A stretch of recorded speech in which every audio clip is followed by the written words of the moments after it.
ఈరోజు నేను చేయబోయే రెసిపీ ఎగ్ కర్రీ అండి. మనకి ఇంట్లో ఏ కర్రీ లేనప్పుడు 5 మినిట్స్లో ఎగ్ కర్రీ రెడీ చేయడం ఎలా నేను చేసి చూపిస్తానండి. ముందుగా గ్యాస్ వెలిగించి ఆయిల్ వేసుకోవాలండి.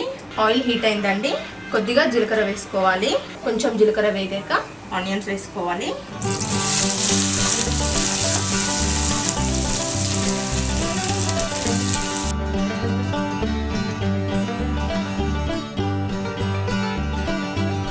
ఆనియన్స్ ఇలా కలుపుకున్నాక కొంచెం సాల్ట్ వేసుకోవాలండి.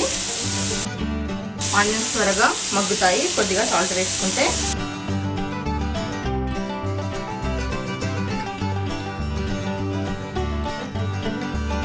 టూ మినిట్స్ మూత పెట్టుకోవాలండి. ఆనియన్స్ పచ్చివాసన పోయేంత వరకు మగ్గాలి. 2 మినిట్స్ అయ్యాక చూడండి ఆనియన్ మగ్గిపోయింది. ఇందులో కొంచెం అల్లం పేస్ట్ వేసుకోవాలండి. కొంచెం పసుపు,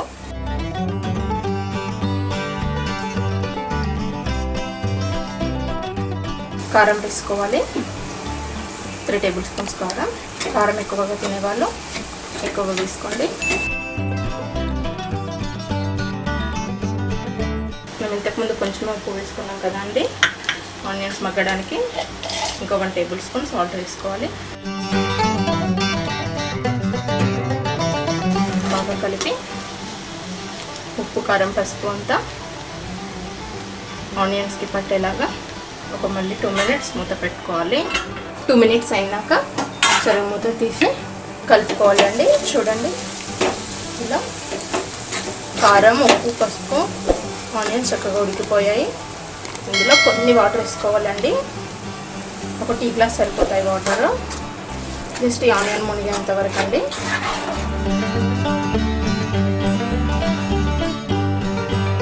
ఒక 1 మినిట్ మూత పెట్టుకోవాలండి. ఒక 1 మినిట్ అయ్యాక మూత తీస్తే చక్కగా ఆనియన్ మొత్తం అంతా ఉడికిపోయిందండి. ఇప్పుడు ఇందులో ఎగ్స్ కొట్టి పోసుకోవాలి. మీకు నచ్చితే బాయిల్డ్ ఎగ్స్ కూడా వేసుకోవచ్చండి.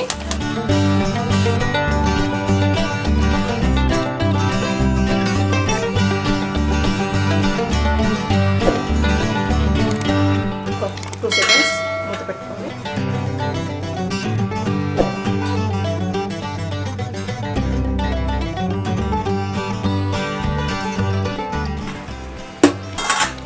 మూత తీసి మనం ఎగ్స్ కొట్టిపోసాం కదా అవి టర్న్ చేసుకోవాలి. బాయిల్డ్ ఎగ్ ఇష్టపడేవారు ఎగ్స్ బాయిల్ చేసి కూడా వేసుకోవచ్చండి. చూడండి కర్రీ రెడీ అయిందండి. చివరిగా కొద్దిగా ధనియాల పొడి, నేను 1 టేబుల్ స్పూన్ వేస్తున్నానండి. అందులో కొత్తిమీర వేసుకొని కలుపుకోవాలి. ఒకసారి కలిపేసుకొని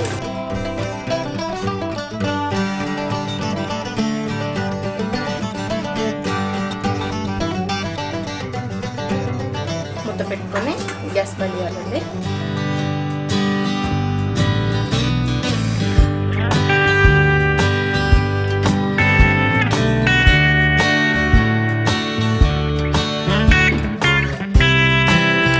చూడండి ఎగ్ కర్రీ రెడీ అయిందండి.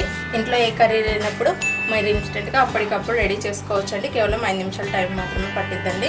సో బాయిల్డ్ ఎగ్ యూజ్ చేసేవారు బాయిల్డ్ ఎగ్ ఇష్టపడే వాళ్ళు పెట్టుకోండి. నేను ఎగ్ కొట్టిపోసానండి. సో మీరు తప్పకుండా ట్రై చేయండి. సేమ్ మీకు చికెన్ తిన్న ఫ్లేవర్ వస్తుందండి ఈ ఎగ్ కర్రీ తింటే. నేను చేసిన రెసిపీ కనుక మీకు నచ్చినట్టయితే లైక్ చేయండి, షేర్ చేయండి. తప్పకుండా మా ఛానల్ని సబ్స్క్రైబ్ చేయండి. Thank you friends.